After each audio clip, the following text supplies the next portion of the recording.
Hello everyone, आज है 24 मई और आज इस वीडियो में हम बात करने जा रहे हैं एनएचपीसी के बारे में। 104 रुपये का शेयर है, 1 से 1.5% की गिरावट देखने को मिली है पिछले एक महीने में। अगर आप ग्राफ देखो तो काफ़ी शानदार रहा है। और देखिए ग्राफ इंटरेस्टिंग है, तेज़ी आई थी, गिरावट आई, तेज़ी आई और पिछले 2 ट्रेडिंग सेशन से यहाँ पर गिरावट देखने को मिल रही है। जबकि कल बाजार बहुत अच्छे मूड में था, ठीक है। और आज भी देखा जाए तो एक्चुअली में उतनी बड़ी गिरावट बाजार में नहीं है, कुछ कुछ जगहों पर गिरावट ज़रूर है, लेकिन मैं आज का बाजार एवरेज कहूँगा। और बात करेंगे वीडियो में स्पेसिफिकली इस कंपनी के बारे में, क्योंकि अभी ये उस लेवल पर है जहाँ से अगर आप देखोगे तो एक रेजिस्टेंस था, यहाँ पर था रेजिस्टेंस, यहाँ पर इसको ब्रेक करना कितना मुश्किल आ रहा है वो बात करेंगे। लेकिन उससे पहले अगर आपने अभी तक चैनल को सब्सक्राइब नहीं किया तो प्लीज़ अभी इसे सब्सक्राइब कर लीजिएगा, क्योंकि आगे भी बहुत सारे वीडियोस हैं जो आपको काफ़ी ज़्यादा हेल्प करेंगे।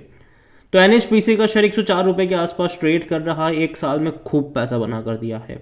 लेकिन एक बड़ी तेज़ी के बाद एक लंबे समय की करेक्शन से ये गुजर भी रहा है, लेकिन अब दोबारा ये अपने ऑल टाइम हाई पे जाने की कोशिश कर रहा है। इवन बना भी दिया इसने, ऑल टाइम हाई जो है वो बना भी दिया है। और ऐसी तेज़ी आज से पहले कभी नहीं आई। 2009 से लेकर अब तक का ग्राफ देखोगे तो ऐसी तेज़ी आज से पहले यहाँ पर कभी देखने को नहीं मिली, क्योंकि आज से पहले पावर सेक्टर इतना ज़्यादा फोकस में कभी रहा ही नहीं। और ये सिर्फ एनएचपीसी की बात नहीं है, अगर आप अदानी पावर देख लो, आप टाटा पावर देख लो, तो ऐसी तेज़ी वहाँ पर भी आज से पहले कभी देखने को नहीं मिली है। और देखिए मैं मानता हूँ कि लॉन्ग टर्म के लिहाज से जो पावर सेक्टर है वो काफ़ी अच्छा परफॉर्म कर सकता है, ठीक है, काफ़ी अच्छा परफॉर्म कर सकता है लॉन्ग टर्म के लिहाज से, क्योंकि जो डिमांड है, जो कंजम्पशन है वो हर साल बढ़ने ही वाला है, वो कभी भी कम नहीं होने वाला, हर साल बढ़ने वाला है। अगर आज आप वॉल्यूम देखोगे तो तकरीबन 5 करोड़ से भी ज़्यादा के शेयर ट्रेड होते नजर आए। देखो बड़ी क्वांटिटी में ट्रेडिंग तो हो रही है, बहुत बड़ी क्वांटिटी में ट्रेडिंग हो रही है यहाँ पर। और जो सरकारी कंपनियाँ हैं वो बहुत ही ज़्यादा फोकस में है। सरकारी कंपनियाँ भाई साहब बहुत फोकस में रही है पिछले कुछ टाइम से, और आगे भी फोकस में रहेगी।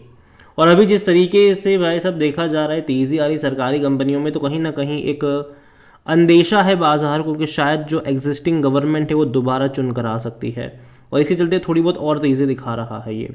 और ऐसे में डेफिनेटली मैं मान के चल रहा हूँ कि अगर ऐसा होता है तो आगे भी तेज़ी रहेगी। लेकिन हाँ, मैं उम्मीद करता हूँ कि अगर मान लीजिए कि जो प्रेजेंट गवर्नमेंट है अगर वो दोबारा जीत भी जाती है, तो जिस दिन रिजल्ट्स आएंगे 2-3 दिन तेज़ी रहेगी, उसके बाद करेक्शन के लिए भी तैयार रहना पड़ेगा आपको, ठीक है। और जहाँ तक बात करें 115 रुपये का इसने ऑल टाइम हाई बनाया है, हालांकि ये इंट्राडे का हाई था, ठीक है। बाद में उसी दिन 115 रुपये से गिरा भी था नीचे 103-104 रुपये पर। जहाँ तक लोग की बात करें ऑल टाइम लो, तो वो तकरीबन 14-15 के करीब का है। मार्केट कैप इसका 1 लाख करोड़ क्रॉस हो चुका है। कंपनी को लेकर अगर हम देखेंगे तो इनके जो रिजल्ट्स अभी हाल फिलहाल में आए थे, तो रिजल्ट्स के साथ साथ डिविडेंड भी इन्होंने अनाउंस करा है। यहाँ पर आप देखिए, यहाँ पर 1 रुपये 40 पैसे के आसपास का डिविडेंड इन्होंने पिछले साल पे करा हुआ था, ठीक है। और इस बार भी इन्होंने तकरीबन 50 पैसे के आसपास का डिविडेंड अनाउंस करा है, जो कि अच्छा डिविडेंड है, कोई ख़राब नहीं कहूँगा मैं। और नतीजे अगर आप देखो तो 17 मई को ही इनके रिजल्ट्स भी आए थे, और डिविडेंड भी इन्होंने तकरीबन 50 पैसा अनाउंस करा हुआ है। तो देखा जाए तो 2 रुपये का डिविडेंड कोई ख़राब डिविडेंड नहीं है ये। आप अगर 90-100 रुपये का प्राइस देख रहे हो तो आपको ख़राब लग सकता है, लेकिन ये हमें ये भी समझना होगा कि पिछले साल भी इसने ऑलमोस्ट इतना ही पे करा था, उससे पहले भी इतना ही था, और तभी 40 रुपये का शेयर हुआ करता था। तो आने वाले टाइम में जब शेयर में और तेज़ी आएगी तो डिविडेंड भी और ज़्यादा बढ़ते नजर आएंगे, क्योंकि एक्सपेक्टेशन रहेगी कि कंपनी और प्रॉफिट कमाएगी। और देखिए जो भी सरकारी कंपनी अच्छा खासा प्रॉफिट कमाती है वो डिविडेंड तो अच्छा पे करेगी, क्योंकि डिविडेंड का एक बहुत बड़ा जो हिस्सा है वो एंड ऑफ द डे सरकारी तिजोरी में ही जाने वाला है। अगर आप इनकी वेबसाइट पे चले जाओगे तो देखो यार, कंपनी जो है वो हाइड्रो पावर में सबसे ज़्यादा कैपेसिटीज़ है इनकी, तकरीबन 7000 मेगावाट की जो कैपेसिटीज़ है इनकी वो हाइड्रो पावर में है। लेकिन कंपनी उसको बढ़ाने के बारे में भी सोच रही है। कंपनी अगर आप देखोगे तो उसको तकरीबन 7 से 9 हज़ार करोड़ पर लेकर जाने की कोशिश कर रही है, जो कि अच्छी बात है। अगर करते हैं तो बहुत अच्छी बात है। इतना ही नहीं, कंपनी रिन्यूएबल्स में, सोलर में और विंड में भी काम कर रही है। और बहुत जल्दी जो इन्होंने 380 मेगावाट का जो सोलर प्रोजेक्ट है, जिसको आज से 2 महीने पहले पीएम मोदी ने इनोग्रेट करा हुआ था, वो भी कमीशन हो जाएगा अभी सितंबर में, तो जो कि अच्छी बात है। और वो भी वर्किंग हो जाएगा, तो ये भी इनके लिए अच्छी होगा। और देखो जो कैपेसिटीज़ है पावर कंपनियाँ, जो पावर कंपनी अपनी कैपेसिटीज़ को बढ़ाने में कामयाब होते हैं फ्यूचर में, वो अच्छा खासा प्रॉफिट छापेंगे फ्यूचर में, क्योंकि जाहिर सी बात है। देखो पावर कंपनी अगर आप देख रहे हो तो कंजम्पशन बढ़ने ही वाला है। धीरे धीरे हम इलेक्ट्रिक व्हीकल्स वाले एरा में जा रहे हैं।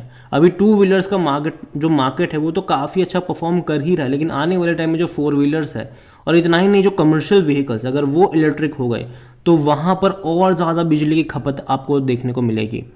तो कहीं ना कहीं कंजम्पशन फ्यूचर में बढ़ेगा ही, वो कभी कम नहीं होगा। अगर हम वैल्यूएशन के बारे में देखें एनएचपीसी का, तो इसका जो पी रेशियो वो 28 का है, जो कि महंगा है सेक्टर पी 24 के मुकाबले, सस्ता नहीं है ये।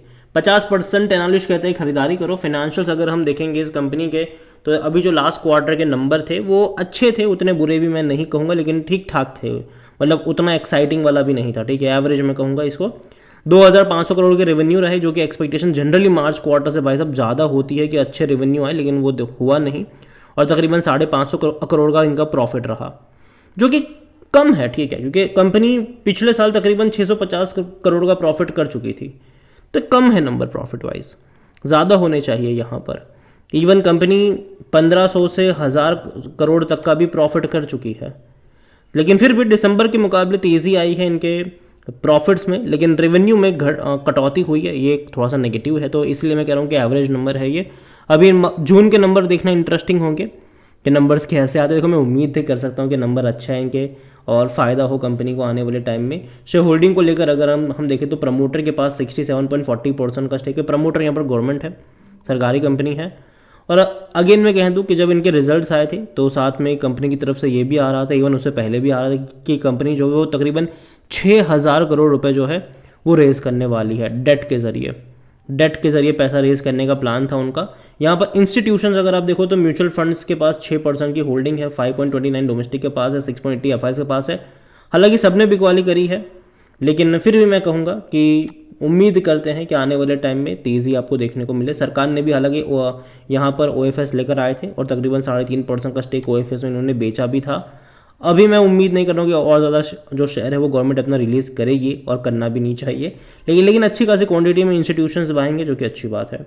रिटेल और अदर की मिलाकर 14.49% की होल्डिंग है, जिनमें से रिटेल इन्वेस्टर 9.88% पर है और जो अदर पार्टीज़ है वो 4.61% का स्टेक लेकर यहाँ पर बैठे हुए हैं। ओवरऑल अगर मैं एनएचपीसी के बारे में देखूँ तो अगर मैं कहूँगा कि कंपनी देखो ख़राब नहीं है, ये कंपनी मुझे अच्छी लगती है, नज़र आपके यहाँ पर होनी चाहिए, लेकिन अभी जिस लेवल पर बैठा है ये इम्पॉर्टेंट लेवल है, क्योंकि इससे पहले भी ऐसा हुआ ज़रूर था कि यहीं पर से ये नीचे की तरफ भी गया था, तेज़ी दिखाई, वापस गया नीचे, वापस तेज़ी दिखाई इसने। अब पिछले 2 दिनों से देखा जाए तो थोड़ा बहुत ये परेशान तो कर रहा है, ठीक है, परेशान तो कर रहा है ये। और मैंने पहले भी कहा था कि इंपॉर्टेंट होगा 105 से 115 रुपये का लेवल, क्योंकि वो रेजिस्टेंस वाला लेवल है यहाँ पर। अगर वो ब्रीच होगा तो बहुत अच्छी बात है। यहाँ पर अगेन जिनके पास है वो होल्ड करिए, कोई दिक्कत की बात मुझे यहाँ पर लगती नहीं है। लॉन्ग टर्म के लिहाज से तेज़ी डेफिनेटली आएगी यहाँ पर। लेकिन फ्रेश बाइंग को लेकर जहाँ तक बात आती है, मैं थोड़ा सा टाइम होल्ड करने मतलब वेट करने की बात करूँगा कि थोड़ा सा वेट कर लो यहाँ पर और देखो कि इसको डिसाइसिवली ब्रेक कर पाता है कि नहीं। अगर डिसाइसिवली ब्रेक कर पाता है तो ऐड करने के मौके हैं, या फिर अगर नीचे की तरफ ये जाता है 90 रुपये के करीब, तब जाके खरीदारी के यहाँ पर मौके आपको बनते हुए नज़र आ सकते हैं। अगेन ये मेरा पर्सनल ओपिनियन है, कोई भी इन्वेस्टमेंट एडवाइस नहीं है। वीडियो को यहीं पे एंड करूँगा। पसंद आया हो तो लाइक करें, शेयर करें, चैनल पर अगर आप पहली बार हैं तो प्लीज़ सब्सक्राइब करें। और एनएचपीसी के बारे में आप क्या सोचते हैं वो भी आप मुझे कमेंट में लिखकर बता सकते हैं। Thank you.